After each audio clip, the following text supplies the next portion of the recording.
கண்கள்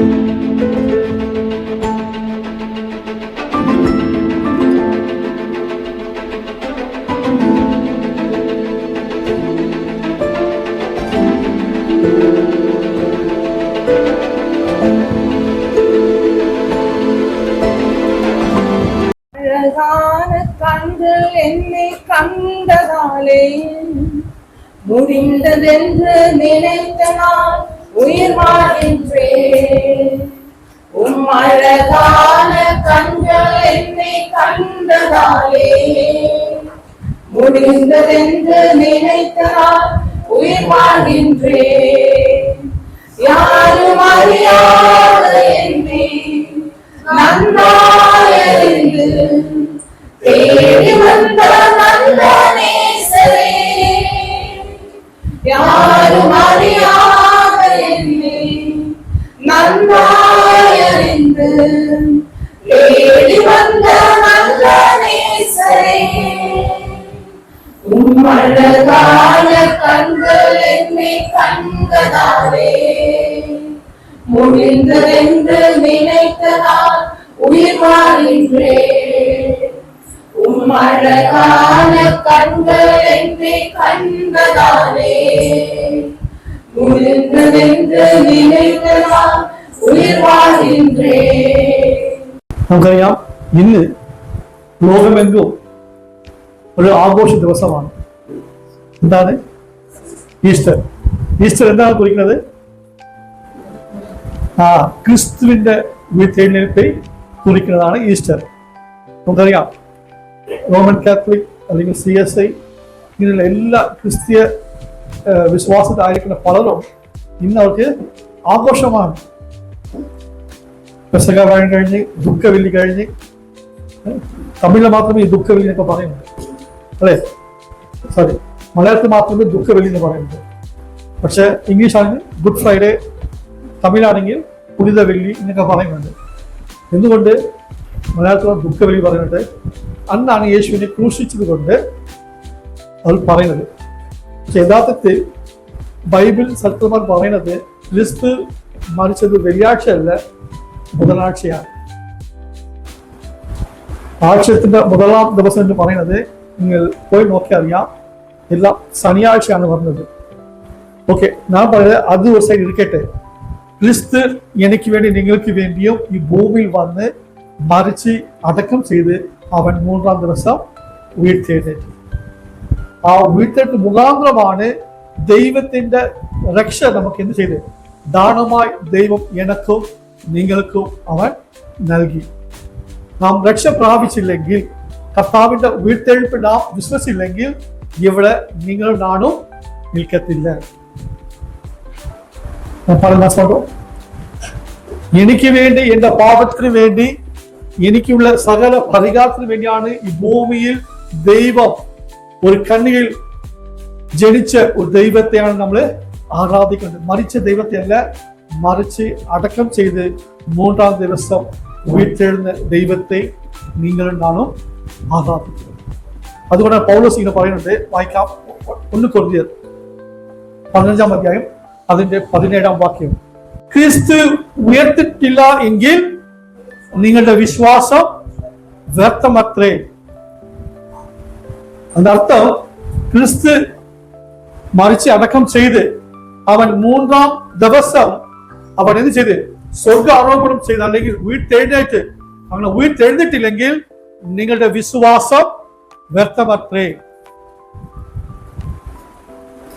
എന്തുകൊണ്ട് പൗലോസ് ഇതിനെങ്ങനെ പ്രത്യേകിച്ച് നമുക്കറിയാം, ഈ മരണ വീട്ടിലൊക്കെ നമ്മൾ പോകുമ്പോൾ ഈ കൂടുതൽ ഈ ഭാഗമാണ് വായിക്കുന്നത്. 1 കൊരിന്ത്യർ 15-ാം അധ്യായം മുഴുവനും നിങ്ങൾ ക്രിസ്തീയ അടക്ക ശുശ്രൂഷയ്ക്ക് കടന്നു പോയിട്ടുണ്ടെങ്കിൽ അവിടെ ഈ വാക്യങ്ങൾ കൂടുതൽ വായിക്കുന്നത് നമുക്ക് അറിയാം. എന്തുകൊണ്ട് പൗലോസ് ഇങ്ങനെ പറഞ്ഞ്? ക്രിസ്തു ഉയർത്തെഴുന്നേറ്റെങ്കിൽ നിങ്ങളുടെ വിശ്വാസം വ്യർത്ഥമത്രേ. അതിനർത്ഥം ക്രിസ്തു ജീവനോട് ഉയർത്തെഴുന്നേറ്റുണ്ട്. അതുകൊണ്ടാണ് നമുക്ക് മുഖാന്തരം വിശ്വാസ ദൈവം നമുക്ക് നൽകി. പ്രത്യേകിച്ച് പറയുന്നുണ്ട്, ഈ ഭൂമിയിൽ ആദാം മുഖാന്തരം സകല മനുഷ്യർക്കും പാപം എങ്ങനെ വന്നോ ക്രിസ്തു ഉയർത്തെഴുന്നേറ്റ് മുഖാന്തരം അവർ സകല മനുഷ്യർക്കും മരിച്ചാലും അവർ ജീവനോടെ ഉയർത്തെഴുന്നേൽക്കുമെന്ന ആത്മവിശ്വാസം അല്ലെങ്കിൽ നമുക്ക് ദൈവത്തിന്റെ വചനത്തിന് മുഖാന്തരം ദൈവം നമുക്ക് ഉറപ്പും ധൈര്യവും ഈ വാക്യം നമുക്ക് പറയുന്നുണ്ട്. നമുക്കറിയാം ക്രിസ്തുവിന്റെ ഉയർത്തെഴുന്നേൽപ്പ് എല്ലാ സുവിശേഷങ്ങളിലും എഴുതി വെച്ചിട്ടുണ്ട്. മത്തായിയുടെ സുവിശേഷത്തിൽ വായിക്കുമെങ്കിൽ നാം 28-ാം അധ്യായത്തിൽ ക്രിസ്തുവിന്റെ ഉയർത്തെഴുന്നേൽപ്പിനെ കുറിച്ച് നമുക്ക് വായിക്കുവാൻ കഴിയും. അല്ലെങ്കിൽ മാർക്കോസ് നമ്മൾ വായിക്കണമെങ്കിൽ 16 അധ്യായത്തിൽ നമുക്ക് വായിക്കുവാൻ കഴിയും. അല്ലെങ്കിൽ ലൂക്കോസ് ആണെങ്കിൽ 24-ാം അധ്യായത്തിൽ ക്രിസ്തുവിന്റെ ഉയർത്തെഴുന്നേൽപ്പിനെ കുറിച്ച് നമുക്ക് വായിക്കുവാൻ കഴിയും. അല്ലെങ്കിൽ യോഹന്നാൻ ആണെങ്കിൽ സുവിശേഷം 20-ാം അധ്യായത്തിൽ ക്രിസ്തുവിന്റെ ഉയർത്തെഴുന്നേൽപ്പിനെ കുറിച്ച് നമുക്ക് വായിക്കുവാൻ കഴിയും. നമുക്ക് തിരിച്ചു നോക്കാം. നമുക്ക് ലൂക്കോസ് 24-ാം അധ്യായത്തിൽ കടന്നു വരാം. സോ ഇവിടെ വചനം പറയുന്നത്, സുഗന്ധവർഗം എടുത്ത് ആഴ്ചവട്ടത്തിൽ 1-ാം ദിവസത്തെ അധികാലത്ത് ഇത് ചെയ്ത് കല്ലറയ്ക്ക് എത്തി. പക്ഷേ കല്ലറിൽ നിന്ന് കല്ല് ഉരുട്ടി കളഞ്ഞതായി കണ്ട് അകത്ത് കടന്നാറെ കർത്താവ് യേശുവിന്റെ ശരീരം കണ്ടില്ല. ഓക്കെ, എന്താണ് സംഭവിച്ചത്? അവർ അടക്കം ചെയ്ത് കർത്താവിന്റെ ശരീരം കൊണ്ടുവന്ന് വെച്ചിട്ട് കല്ല് വെച്ച് മൂടി കളഞ്ഞു. 3 ദിവസം കഴിഞ്ഞിട്ട് വന്ന് നോക്കിയപ്പോൾ കല്ല് മാറി കിടക്കുന്നത് കർത്താവിന്റെ ശരീരം കണ്ടില്ല. വായിക്കാം, നാളെ വായിക്കാം.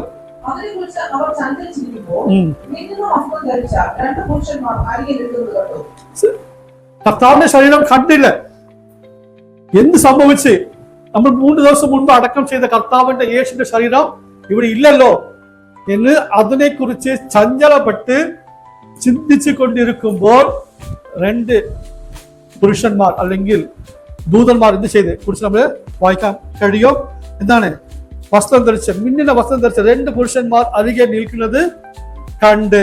വായിച്ച 5-ാം വാക്യം.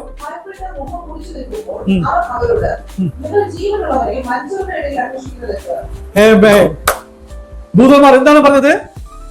എന്ത് പറഞ്ഞു? വായിച്ചോ ആ വാക്യം തന്നെ. ജീവൻ ഉള്ളവനെ മരിച്ചവരുടെ ഇടയിൽ അന്വേഷിക്കുന്നത് എന്ത്? അർത്ഥം എന്താണ്? അതിന്റെ അർത്ഥം എന്താണ്? അർത്ഥം നമ്മുടെ കർത്താവ് യേശു ക്രിസ്തു ജീവനോടെ വന്നു, മരിച്ചിട്ടില്ല. അതുകൊണ്ടാണ് അവരുടെ ശരീരം അവിടെ കണ്ടെത്തുവാൻ കഴിഞ്ഞില്ല. നമുക്ക് ഉദാഹരണം നോക്കാം. മരിച്ച ലാസറിനെ കൊണ്ടുവന്ന് എവിടെ വെച്ച്? കല്ലറ വെച്ചു. കർത്താവ് ചോദിച്ച്, എനിക്ക് ലാസറിനെ കാണണം. ഉടനെ സഹോദരിമാർ എന്ത് പറഞ്ഞേ? വെച്ചിട്ട് 4 ദിവസമായി, നാറ്റമെടുക്കും. നമ്മുടെ ശരീരത്തിന്റെ ഇത് അത്രയേ ഉള്ളൂ. നിങ്ങൾ മരിച്ചാലോ ഞാൻ മരിച്ചാലോ നമ്മൾ അടക്കം ചെയ്താൽ 2 ദിവസം കൊണ്ട് നമ്മൾ എന്താണ്? നമ്മുടെ ശരീരം നാറ്റമെടുക്കും. ഈ ശരീരത്തെ തിന്നാൻ പോകുന്നത് എന്താണ്? ഈ മണ്ണും പൂച്ചുമാണ്. നമ്മുടെ ശരീരം നാറ്റമെടുക്കും. പക്ഷെ നമുക്കിപ്പോ ജീവനുണ്ട്. നമുക്ക് എന്തൊക്കെ ഉണ്ട്? അഹങ്കാരമുണ്ട്, ദേഷ്യമുണ്ട്, എല്ലാം ഉണ്ട്. പക്ഷെ നമ്മൾ മരിച്ചാൽ നാറ്റം. നമ്മൾ എന്താണ്? ശവം. നമ്മൾ പേര് വിളിക്കോ? നമ്മൾ മരിച്ചു കഴിഞ്ഞ് നമ്മളെ പേര് വിളിക്കോ?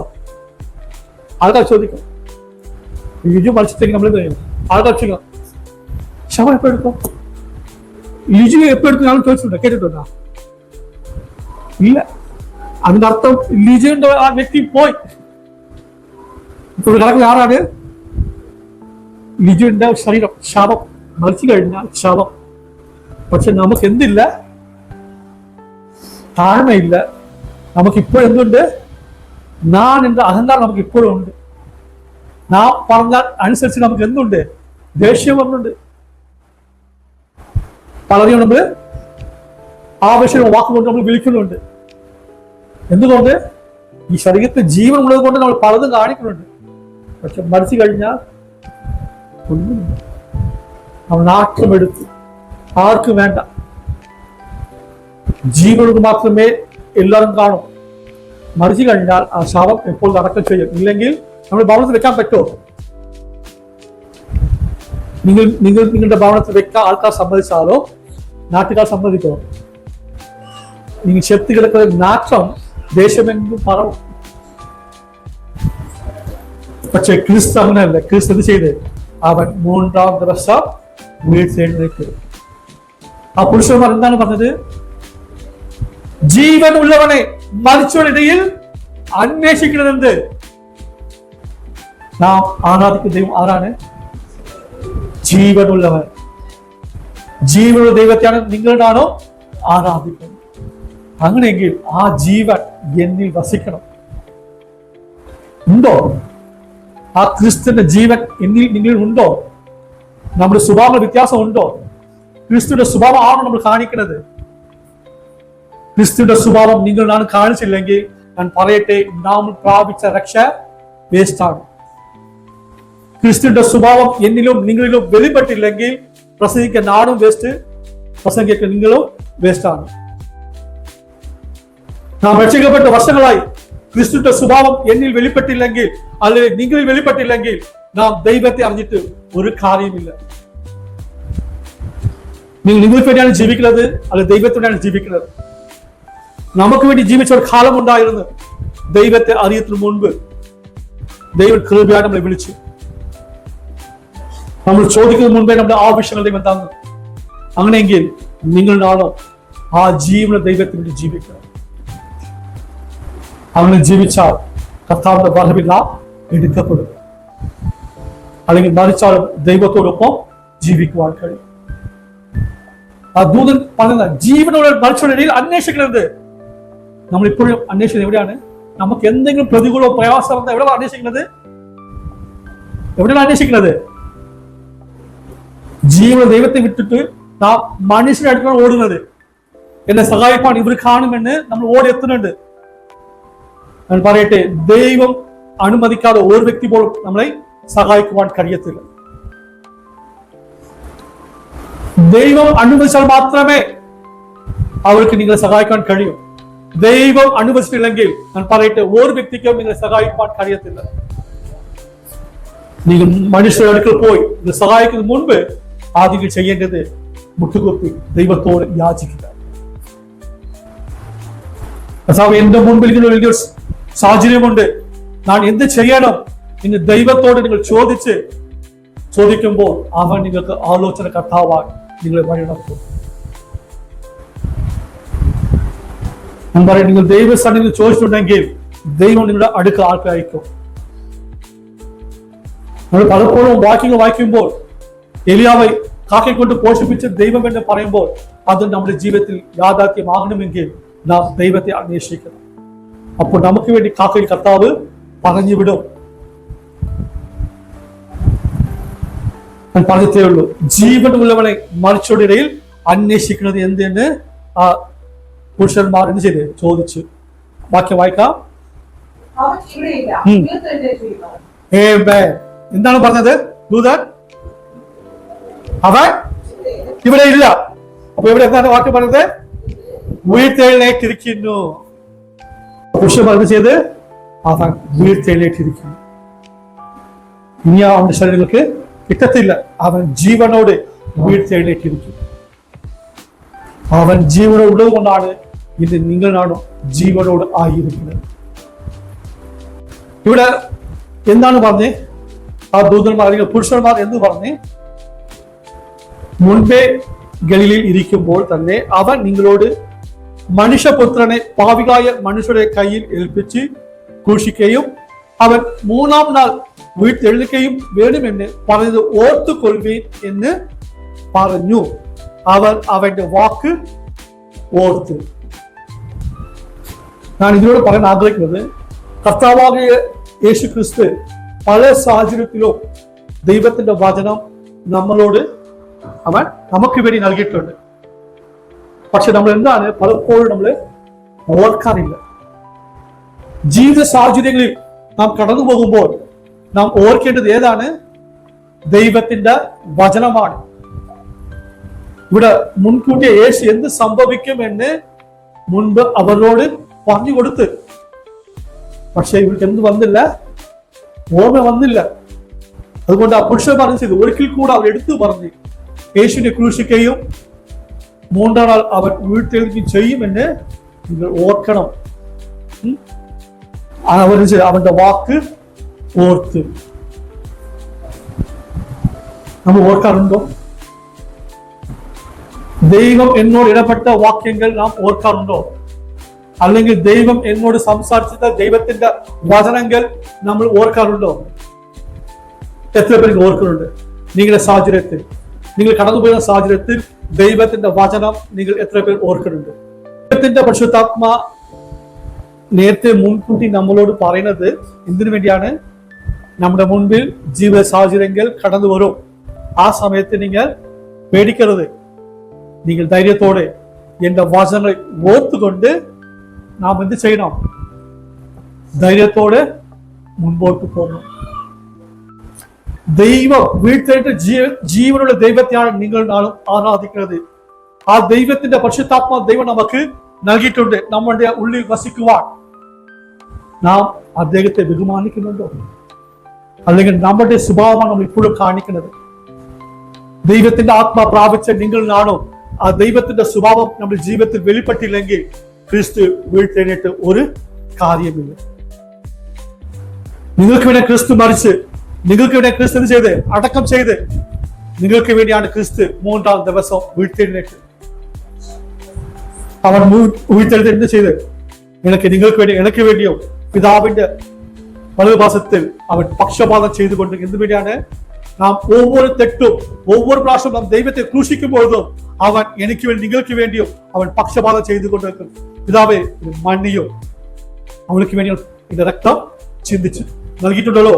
എന്റെ അവസാനത്തുള്ള രക്തം ഞാൻ ഇദ്ദേഹത്തിന് വേണ്ടി കൊടുത്തിട്ടുണ്ടല്ലോ, ക്ഷമിക്കുക.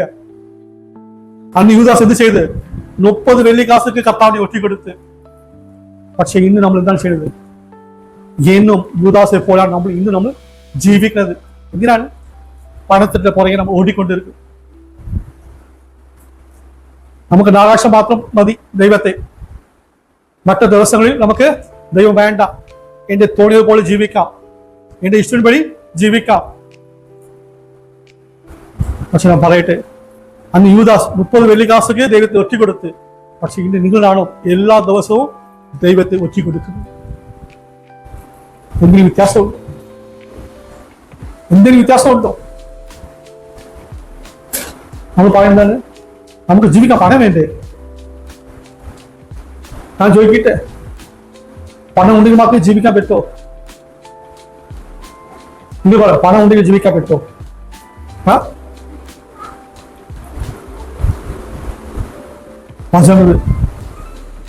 വചനം എന്താണ് പറയുന്നത്? ജീവനുള്ള ദൈവത്തിന്റെ വചനം അത് നമുക്ക് ആഹാരമായി നൽകുമ്പോൾ വചനം നാം മരിക്കയില്ല. വിശ്വാസം എന്ത് പറഞ്ഞു? കർത്താവിന്റെ അടുക്കൽ എന്ത് പറഞ്ഞേ? ഈ കല്ല് അപ്പമാക്കി തിന്നു, നീ ദൈവപുത്രനല്ലേ, നിനക്ക് വിശപ്പുണ്ടല്ലേ? അപ്പൊ കർത്താവ് എന്താണ് പറഞ്ഞത്? അപ്പം കൊണ്ട് മാത്രമല്ല മനുഷ്യൻ ജീവിക്കുന്നത്, ദൈവത്തിന്റെ വായിൽ കൂടി പറയുന്ന സകല വചനം കൊണ്ടു ജീവിക്കുന്നു. വീട്ടെഴുന്നേറ്റ് ജീവനുള്ള ദൈവത്തെ ആരാധിക്കാൻ നിങ്ങളാണോ? ദൈവത്തിന്റെ പരിശുദ്ധാത്മ എനിക്കും നിങ്ങൾക്കും നൽകപ്പെട്ടിട്ടുണ്ടെങ്കിൽ നാം എന്ത് ചെയ്യണം? ദൈവത്തിന്റെ സ്വഭാവങ്ങൾ എന്നിലും നിങ്ങളിലും വെളിപ്പെട്ടേ മതിയാകും. നാം വെളിപ്പെട്ടിട്ടില്ലെങ്കിൽ ഞാൻ പറയട്ടെ, നാം ഇവിടെ വരുന്നത് വേസ്റ്റ്. നിങ്ങൾക്ക് തോന്നിയപ്പോൾ ജീവിക്കുമെങ്കിൽ നിങ്ങൾ പള്ളി വരാൻ വേണ്ടിയ ഒരു ആവശ്യമില്ല. നിങ്ങൾക്ക് പാപത്തിൽ തന്നെ ജീവിച്ചാൽ മതി എന്ന് നിങ്ങൾ വിചാരിച്ചാൽ നിങ്ങൾ അങ്ങനെ തന്നെ ജീവിക്കുക. നിങ്ങൾ ക്രിസ്തുവിന്റെ ശരീരമായി, ക്രിസ്തുവിന്റെ ആലയമായി ജീവിക്കുക വേണ്ടാമെന്ന് തീരുമാനിച്ചാൽ അത് നിങ്ങളുടെ ഇഷ്ടമാണ്.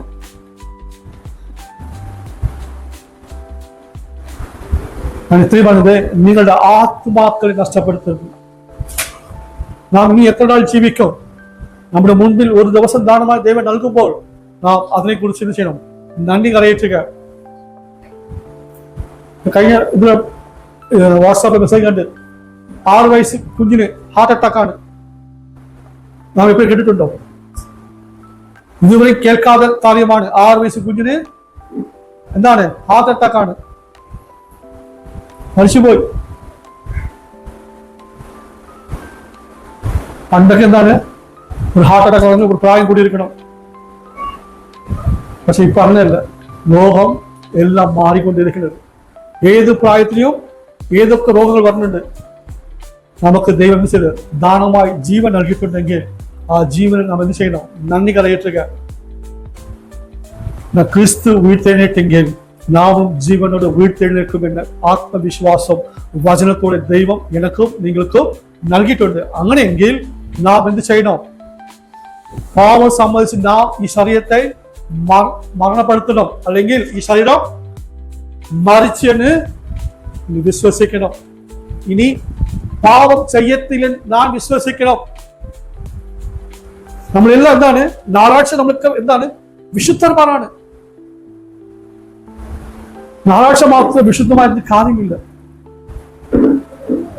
ഞായറാഴ്ച നമ്മൾ ബൈബിൾ എടുത്തിട്ട് വരുന്നത്, പള്ളി വരുന്നത്, എല്ലാം ശരി, പാട്ട് പാടുന്ന ആരാധിക്കുന്നത് എല്ലാം ശരിയാണ്. നമ്മൾ വിശുദ്ധരന് നമ്മളെ തന്നെ പറ്റിക്കുന്നുണ്ട്. നമ്മുടെ ജീവിത ചിന്തകളും ദൈവം അറിയുന്നു. എനിക്ക് നിങ്ങൾ മുമ്പ് അഭിനയിക്കാൻ കഴിയും, നിങ്ങളെ പറ്റിക്കാൻ കഴിയും, നിങ്ങൾക്ക് എന്നെ പറ്റിക്കാൻ കഴിയും. വളരെ ഈസിയാണ്. പണ്ടൊക്കെ എന്നെ ഒരുപാട് പേർ പറ്റിച്ചിട്ടുണ്ട്. എന്റെ സ്വഭാവം ഞാൻ എല്ലാവരെയും വിശ്വസിക്കും. അവരിനി വിശ്വസിക്കുന്ന കാര്യത്തില്ല. ഞാൻ ഒരു വട്ടം പരിചയപ്പെട്ടാൽ ആ ചെയ്യാം, വിശ്വസിക്കും. വിശ്വസിക്കുന്ന മുഖാന്തരം എനിക്ക് ഒരുപാട് സമ്പത്ത് നഷ്ടപ്പെട്ടിട്ടുണ്ട്. പക്ഷെ ഞാൻ ദൈവത്തെ അറിഞ്ഞപ്പോൾ ശുശ്രൂഷയ്ക്ക് ഇറങ്ങുന്ന മുൻപ് ആ ദൈവത്തോട് ചോദിച്ച ഒരു കാര്യം, ദൈവം എനിക്ക് ഡിസൈൻമെന്റ്, അതിന്റെ അർത്ഥം വിവേചന ആത്മാവിനെ പകരണമേ എന്ന് ചോദിച്ചു. അതുകൊണ്ട് ഇപ്പോഴും അറിയാൻ കഴിയും, ഏത് വ്യക്തി എൻ്റെ അടുക്കൽ വന്നാലും ഈ വ്യക്തി എന്തിനു വേണ്ടി വന്നിട്ടുണ്ടെങ്കിൽ ദൈവാത്മാ എന്നോട് ഇടപെടും, എന്നോട് പറയും. ഇപ്പൊ ഞാനും പറ്റിക്കാൻ പറ്റത്തില്ല. ഞാനായിട്ട് പറ്റിച്ചാൽ മാത്രം, ഞാനായിട്ട് എന്താ വിട്ടുകൊടുത്താൽ മാത്രമേ, അല്ലെങ്കിൽ ഓക്കെ കുഴപ്പമില്ല പോട്ടെ അങ്ങനെ പറഞ്ഞാൽ മാത്രമേ ആ വ്യക്തിയെ നമുക്ക് ഇത് പറയാം. ഞാൻ പറഞ്ഞത് എന്നെ ഇനി പറ്റിയിട്ടുണ്ട്. എന്തുകൊണ്ട്? ദൈവത്തിന്റെ വിവേചന ജ്ഞാനം ദൈവത്തിന്റെ അടുക്കൽ ചോദിച്ച് മേടിച്ചത് കൊണ്ട് എന്റെ അടുക്കൽ പറയുന്ന വ്യക്തിയെ കുറിച്ച് ദൈവാത്മാ എന്നോട് ദിട്ടവട്ടമായി സംസാരിക്കും. ആണ് ഇത്രയും പറഞ്ഞത്. നമ്മുടെ ജീവിതത്തിൽ ഒരു പ്രാവശ്യം നമ്മളെ പറ്റിക്കാൻ ആൾക്കാർ 2 പ്രാവശ്യം പറ്റിച്ചുകൊണ്ടേ ഇരുന്നാൽ നാം എന്താകും? നമുക്ക് തന്നെ ഒരു തളർച്ച ഉണ്ടാകും, ക്ഷീണമുണ്ടാകും. അതുപോലെ തന്നെ നിങ്ങൾ തുടർന്ന് ദൈവത്തെ അറിഞ്ഞിട്ട് പാപത്തിൽ തന്നെ നിങ്ങൾ ജീവിച്ചാൽ ഞാൻ പറയട്ടെ, നിങ്ങളുടെ വിശ്വാസം നഷ്ടപ്പെടും, നിങ്ങളുടെ ആത്മാ നഷ്ടപ്പെടും. നിങ്ങളുടെ ജീവിതത്തിൽ മാറ്റങ്ങൾ ഇല്ലെങ്കിൽ നിങ്ങൾ ദൈവത്തെ അറിഞ്ഞിട്ട് ഒരു കാര്യവും ഇല്ല. ഞാൻ പറഞ്ഞ മനസ്സിലാകോ? മനസ്സിലാകോ? നിങ്ങൾ അധ്വാനിക്കാം, എല്ലാം ശരിയാണ്. പക്ഷെ അതേ സമയം നിങ്ങളെ വെളിഞ്ഞവൻ, നിങ്ങളെ വിളിച്ചവൻ, എന്തിനു വേണ്ടി നിങ്ങൾ ഭൂമിയിൽ ദൈവം രക്ഷദാനമായി നൽകി? നിങ്ങളെ കുറിച്ച് ഈ ഭൂമി ദൈവത്തിന്റെ രാജ്യം പണിയപ്പെടണം. അതിനു വേണ്ടിയാണ് ദൈവം എന്ത് ചെയ്ത് നിങ്ങളെ വിളിച്ചത്. നിങ്ങൾ ദൈവത്തിന്റെ രാജ്യം പണിയപ്പെടാതെ പിശാചിന് വേണ്ടി ഇന്നും നിങ്ങൾ ജീവിക്കുമെങ്കിൽ നിങ്ങൾ ദൈവത്തെ അറിഞ്ഞിട്ട് എന്തെങ്കിലും കാര്യമുണ്ടോ? നിങ്ങൾ സ്വഭാവം മാറിയില്ലെങ്കിൽ, പിശാചിന്റെ എല്ലാ സ്വഭാവവും നിങ്ങൾ വെച്ചിട്ടുണ്ടെങ്കിൽ നിങ്ങൾ രക്ഷിക്കപ്പെട്ടെന്ന് പറയാൻ പറ്റോ? ബൈബിൾ അങ്ങനെയാണ് കാണുന്നത്. യേശുവിനെ കുറിച്ച് പലരും യേശുവിനെ ദുഷിക്കുമ്പോൾ യേശു എന്ത് ചെയ്ത്? ആ സ്ഥലം വിട്ട് മാറിപ്പോയി. യേശുവിനെ കല്ലെടുത്ത് എറിയാൻ തുടങ്ങി അന്വേഷിക്കുമ്പോൾ യേശു അവിടെ വിട്ട് മാറിപ്പോയി. നമ്മൾ ചെയ്യുന്നത് എന്താണ്? അവിടെ നിന്നാൽ നമ്മുടെ വായ് പിന്നെയും പറയും. ആരെന്ത് പറഞ്ഞാലും ക്രിസ്ത്യന്റെ ഉള്ളിൽ ഉണ്ടെങ്കിൽ നാം എന്ത് ചെയ്യണം? ആ സ്ഥലം വിട്ട് മാറിപ്പോവുക. അവിടെ നിന്ന് പോയാൽ പ്രശ്നം. നിന്ന് കൊടുക്കരുത്. നിന്ന് കൊടുത്താൽ പ്രശ്നം. യേശു മാറിപ്പോയതുപോലെ എന്ത് ചെയ്യണം? നാം മാറി പോകണം. ഞാൻ ഇത്രയും പറഞ്ഞത്, നാം പാപ സംബന്ധമായി നാം മരിച്ച്, എന്റെ സ്വഭാവങ്ങൾ മരിച്ച്, എന്റെ പഴയ സ്വഭാവങ്ങളെല്ലാം എന്ത് ചെയ്ത് നാം അടക്കം ചെയ്ത് ക്രിസ്തു പോലെ പുതിയ മനുഷ്യനായി കർത്താവിനെ പുറത്ത് കൊണ്ടുവന്നു. നാം സ്ഥാനത്തോട് പറഞ്ഞതാണ്, എന്റെ പഴയ സ്വഭാവങ്ങളെല്ലാം ക്രൂശിക്കപ്പെട്ട് ഞാൻ എല്ലാം മരിച്ച് ഇനി ക്രിസ്തുവിനോട് ഞാൻ ജീവിക്കാൻ പോണേ. ഇനി എനിക്ക് വേണ്ടിയല്ല, ക്രിസ്തുവിനായി ജീവിക്കാൻ പോണേ.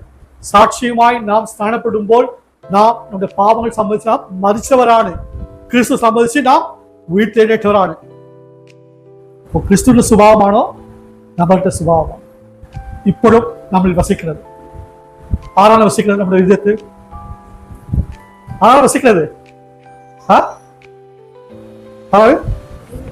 ദൈവം വസിക്കണമെങ്കിൽ നമ്മുടെ സ്വഭാവങ്ങൾ ദൈവത്തിന്റെ സ്വഭാവമാണോ നമ്മൾ കാണിക്കുന്നത്? നമ്മളിൽ വസിക്കുന്നത് ദൈവാത്മാവെങ്കിൽ നാം പറയട്ടെ, നമ്മളുടെ സ്വഭാവങ്ങൾ വ്യത്യാസം വരും, ഒരു മാനസാന്തരം വരും. നാം തെറ്റുകൾ ചെയ്യുമ്പോൾ അവിടെ നമുക്ക് എന്ത് വരും? ഒരു പേടി വരും. അയ്യോ, ഞാൻ ചെയ്തു പോയല്ലോ, എന്റെ കർത്താവിനെ ദുഃഖിപ്പിച്ചല്ലോ എന്ന് சொல்லிட்டு നമുക്ക് എന്ത് വരണം? ഒരു മാനസാന്തരം വന്നില്ലെങ്കിൽ അവിടെയാണ് പ്രശ്നം. നമ്മൾ മനുഷ്യരെ കൊണ്ട് ചിലപ്പോൾ നമ്മുടെ ജീവിതത്തിൽ തെറ്റുകൾ സംഭവിക്കും, പാപങ്ങൾ കടന്നു വരും. ஆனால் മാനസാന്തരം വന്നില്ലെങ്കിൽ അവിടെയാണ് നിങ്ങൾ ചിന്തിക്കേണ്ടത്, നമുക്ക് ഉള്ളിൽ വസിക്കുന്നത് ആരാണ്? നാം ഒന്ന് ചെയ്യണം. തെറ്റുകൾ വരുമ്പോൾ ദൈവസന്നിധിയിൽ മുട്ടുകുത്തി ഏറ്റു പറയുക. തന്റെ ലംഘനങ്ങളിൽ എന്താണ് വചനം പറയുന്നത്? തന്റെ ലംഘനങ്ങളിൽ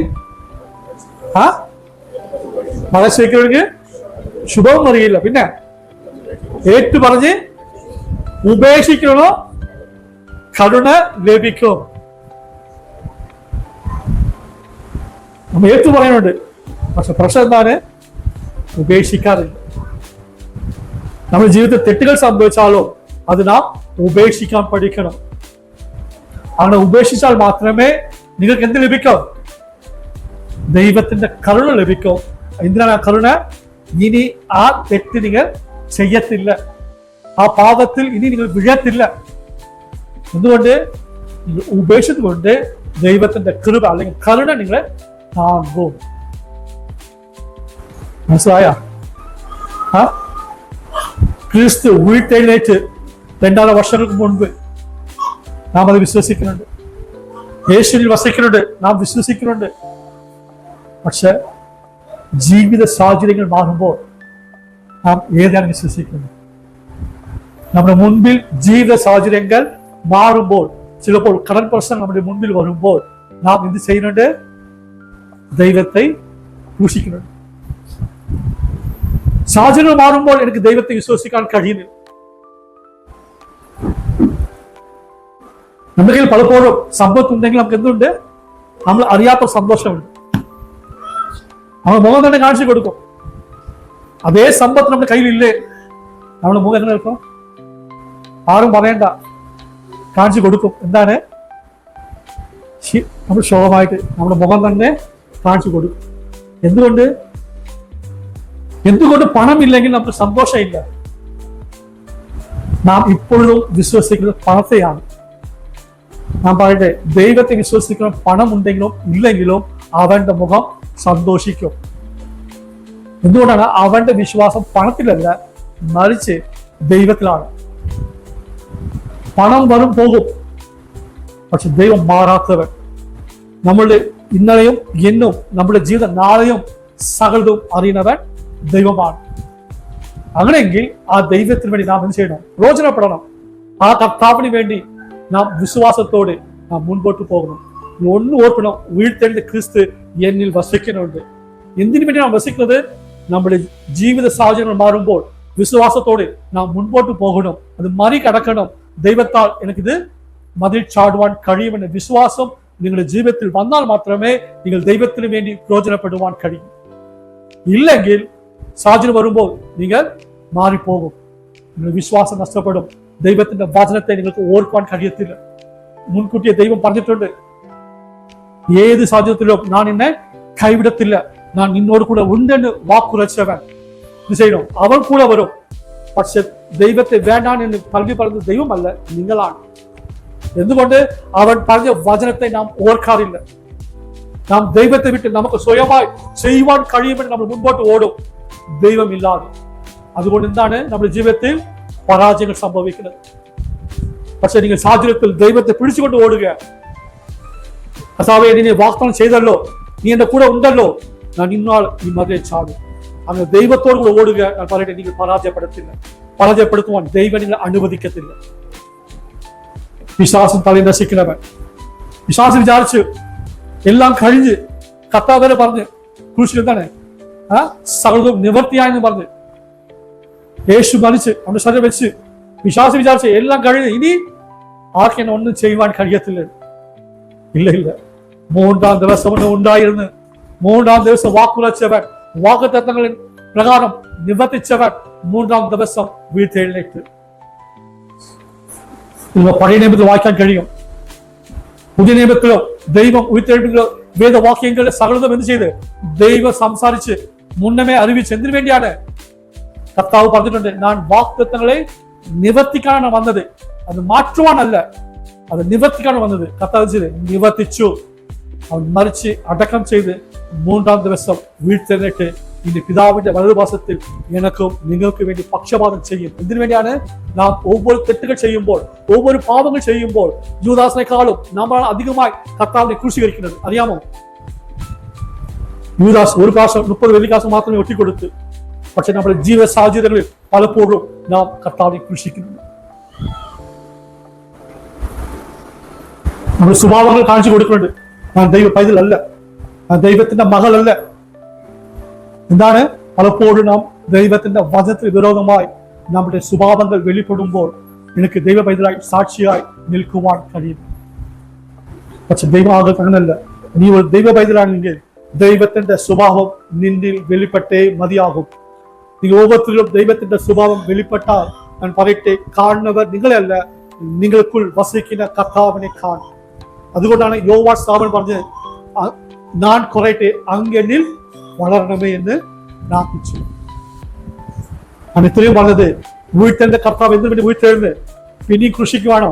അല്ല. ദൈവ പൈതലായി നിങ്ങൾ നാളും ജീവിച്ച് ഈ ഭൂമിയിൽ ദൈവത്തിന്റെ രാജ്യം പണിയപ്പെടണമെങ്കിൽ ആ ദൈവത്തിന്റെ സ്വഭാവങ്ങൾ എന്നിലും നിങ്ങളിലും വെളിപ്പെട്ടേ മതിയാകും. വെളിപ്പെട്ടില്ലെങ്കിൽ നേരത്തെ നിങ്ങൾ പറഞ്ഞതുപോലെ വസിക്കുന്നത് ദൈവാത്മാവല്ല, പകരം എന്താണ്? ദൈവാത്മാ മാറിപ്പോയാൽ ഒന്നിൽ പകരം 7 കൊണ്ടുവരും പിശാച്. വചനം അങ്ങനെയാണ് പറയുന്നത്. ഒരെണ്ണം പോയി എത്ര കൊണ്ടുവരും? 7 കൊണ്ടുവരും. അതുകൊണ്ട് ദൈവാത്മാ നിങ്ങൾ വസിച്ചാൽ പറയട്ടെ, ദൈവ സ്വഭാവം നമ്മൾ വെളിപ്പെടും. നമുക്ക് ദൈവ പൈതലായി ഭൂമിയിൽ സാക്ഷിയായി നിൽക്കുവാൻ കഴിയും. പാപ സ്വഭാവങ്ങൾ നമുക്ക് മാറ്റി ദൈവത്തിന്റെ സ്വഭാവങ്ങൾ വെളിപ്പെട്ടാൽ ഞാൻ പറയട്ടെ, നിങ്ങൾ ഓരോരുത്തരും അനേകരെ കൊണ്ടുവരുവാൻ ഇടയാകും. നിങ്ങളുടെ ജീവിതം കണ്ട് അത് ചോദിക്കും, നിങ്ങൾ വ്യത്യാസമുണ്ടല്ലോ, എന്ത് സംഭവിച്ച്? ഇല്ല, ദൈവം എന്നെ മാറ്റി, ദൈവം എന്നെ തൊട്ട്. അതോ ആ ദിവസം മാത്രമല്ല, ഈ ഭൂമിയിൽ ജീവിക്കുന്ന ആൾ വരെ ദൈവത്തിന് വേണ്ടി നിങ്ങളും നാണും പ്രയോജനപ്പെടുക. ഞാൻ പറഞ്ഞത് ഇത്രയേ ഉള്ളൂ. ദൈവമക്കളായി ജീവിക്കുമെങ്കിൽ കർത്താവിന്റെ ആഘോഷം ലോകമെങ്ങും ആഘോഷിക്കുമ്പോൾ യഥാർത്ഥത്തിൽ നിങ്ങൾ നാണും ഒவ்வொரு നാളും ആഘോഷിക്കണം. ദൈവം എനിക്ക് വേണ്ടി നിങ്ങൾക്ക് വേണ്ടിയും അവൻ വീഴ്ത്തെഴുന്നേറ്റ് ഇന്നും ജീവിക്കുന്നുണ്ട്. നാം മരിച്ച ദൈവത്തെ അല്ല ആരാധിക്കുന്നത്, ജീവനുള്ള ദൈവത്തെയാണ്. ആ ദൈവം നമ്മളിൽ വസിച്ചാൽ നമ്മുടെ സ്വഭാവങ്ങൾ മാറ്റപ്പെടും. ആ ദൈവത്തെ നാം എന്ത് ചെയ്യണം? വസിക്കുവാൻ നമ്മളെ തന്നെ വിട്ടുകൊടുക്കുക. നമ്മൾ പള്ളിയിൽ വന്നിട്ട് ഒരു 10 അന്യഭാഷ പറഞ്ഞിട്ട് നമ്മുടെ സ്വഭാവങ്ങൾ മാറ്റമില്ലെങ്കിൽ ഞാൻ പറയട്ടെ, നിങ്ങൾ അന്യഭാഷ പ്രാപിച്ചത് വേസ്റ്റ്. അന്യഭാഷ സംസാരിച്ചിട്ട് സ്വർഗ്ഗം പോകുമെന്ന് ബൈബിൾ പറഞ്ഞിട്ടില്ല. വചനം പറഞ്ഞ അന്നാളിൽ അനേകർ എന്റെ അടുക്കൽ വന്ന് പറയാം, കർത്താവേ കർത്താവേ, നിന്റെ നാമത്തിൽ ഭൂതങ്ങളെ പുറത്താക്കിയില്ലയോ, നിന്റെ നാമത്തിൽ വീരപ്രവൃത്തി ചെയ്തില്ലയോ എന്ന് പറഞ്ഞ കർത്താവ് തന്നെ എനിക്ക് നിങ്ങളെ അറിയത്തില്ല. കർത്താവിന്റെ നാമത്തോടെ ചെയ്തത് കർത്താവ് ഒറ്റ വാക്കുകൾ പറഞ്ഞു, എനിക്ക് നിങ്ങളെ അറിയത്തില്ല. ആ വാക്ക് കേൾക്കണോ? അല്ലെങ്കിൽ നല്ലോണം വിശ്വസ്ത ദാസനെ നിനക്കായി ഒരുക്കിയിട്ടില്ല ഭവനത്തിൽ പ്രവേശിക്കാൻ ആ ശബ്ദം കേൾക്കണം. തീരുമാനം നിങ്ങളുടെ, എന്റേതല്ല. ആ തീരുമാനിച്ചു കഴിഞ്ഞ് എനിക്ക് നല്ലോണം വിശ്വസ്ത ദാസന്റെ വിളി കേൾക്കണം. അതിന്റെ അപ്പുറം വരെ ഒന്നുമല്ല. അതിനായി ഞാൻ ജീവിക്കണം. എന്നെ ഏൽപ്പിച്ച കാര്യങ്ങൾ സകലത്തിലും വിശ്വസ്തയോടെ മുൻപോട്ട് പോകണം. അല്ലെങ്കിൽ നിങ്ങളെയും കുറിച്ചുള്ള ഒരു പദ്ധതിയുണ്ട്. ആ പദ്ധതി നിങ്ങൾ ചെയ്യണം. അതിനായി കർത്താവ് നിങ്ങളെ വിളിച്ചത്. അവന്റെ ജീവൻ ഭൂമിയിൽ നിങ്ങൾക്ക് വേണ്ടി അവൻ പകരം വെച്ചു. ഞാൻ പറയട്ടെ, ഇത്രയും ഞാൻ പറഞ്ഞത് നമ്മുടെ സ്വഭാവങ്ങൾ മാറും. ജീവനുള്ള ദൈവത്തെ നിങ്ങൾ ആരാധിക്കുമ്പോൾ, ആ ക്രിസ്തു എന്നിൽ വസിക്കുമ്പോൾ, ആ ക്രിസ്തുവിന്റെ സ്വഭാവങ്ങൾ എന്റെ ജീവിതത്തിൽ വെളിപ്പെട്ടില്ലെങ്കിൽ പ്രസംഗിക്കേണ്ട വേസ്റ്റാണ്. എന്റെ പ്രസംഗം നിങ്ങളെ പ്രയോജനപ്പെടുത്തത്തില്ല. എനിക്ക് തോന്നിയപ്പോൾ ജീവിച്ചിട്ട് കാര്യമില്ല. ഇല്ല, ക്രിസ്തുവിന്റെ സ്വഭാവം എന്നിൽ വെളിപ്പെടണം. കർത്താവ് എന്നിൽ മാത്രമല്ല, നിങ്ങൾ ലോകത്തിലും വെളിപ്പെടണം. ക്രിസ്തുവിന്റെ സ്വഭാവം അത് നിങ്ങളെ മാറ്റും. ആ ദൈവത്തോട് നിങ്ങൾ അടുക്കും. ദൈവ പൈതൽ ജീവിക്കുവാൻ സഹായിക്കും. ആരാണ്? ദൈവത്തിന്റെ പരിശുദ്ധാത്മ. നാം മരിച്ച ദൈവത്തെ അല്ല ആരാധിക്കുന്നത്, ജീവനുള്ള ദൈവത്തെയാണ്.